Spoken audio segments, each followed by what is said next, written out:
Rise of nationalism in Europe.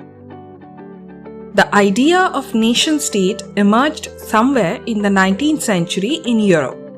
The idea of nations, where citizens bonded through common sentiments and culture, came to replace older empires governed by autocratic and absolute monarchs.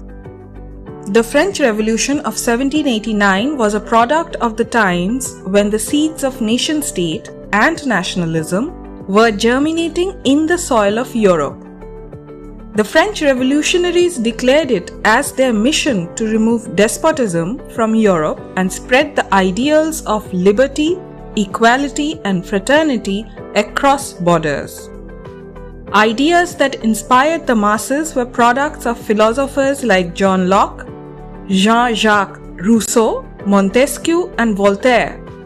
The works of these philosophers played a huge role in spreading the ideas of nationalism among the masses. Napoleon's ascension as Emperor of France meant the end of the French Revolution. However, he was also instrumental in bringing the ideals of the French Revolution to the parts he conquered.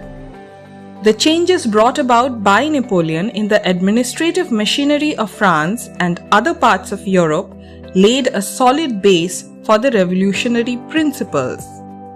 The quote, "When France sneezes, the rest of Europe catches cold," came to fruition as a series of revolutions rocked Europe in the period 1830 to 1848.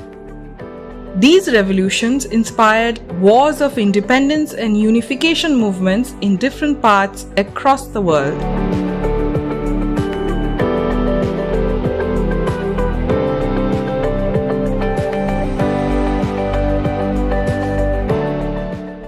Ideas of nationalism took root among the emerging new middle classes. This class comprised professionals, businessmen, and industrialists who spearheaded the unification movements in Italy and Germany.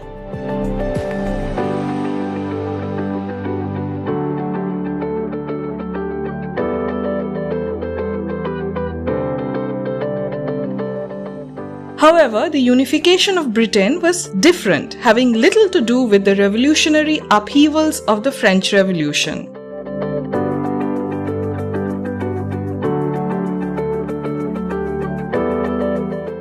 New nation-states came to be visualized in the form of female figures by artists.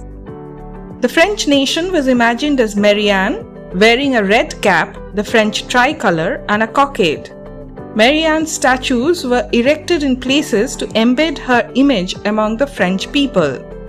Her image stood for liberty, equality, and fraternity. Another similar instance was that of Germania, who represented the newly formed unified German state. She stood for freedom, heroism, readiness to fight, and also parley for peace. She was visualized as wearing red, black, and gold. However, the dream of nation-states was not free of flaws because with time it brought with it some adverse effects.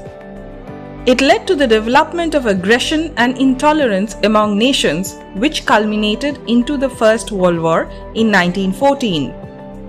Aggression led to militant nationalism, which gave rise to imperialism. The bid to establish supremacy among the European nations led to economic exploitation, discrimination, wars, and the death of indigenous cultures. In colonies, the notions of nationalism and nation-states led to struggles of independence from colonial rulers.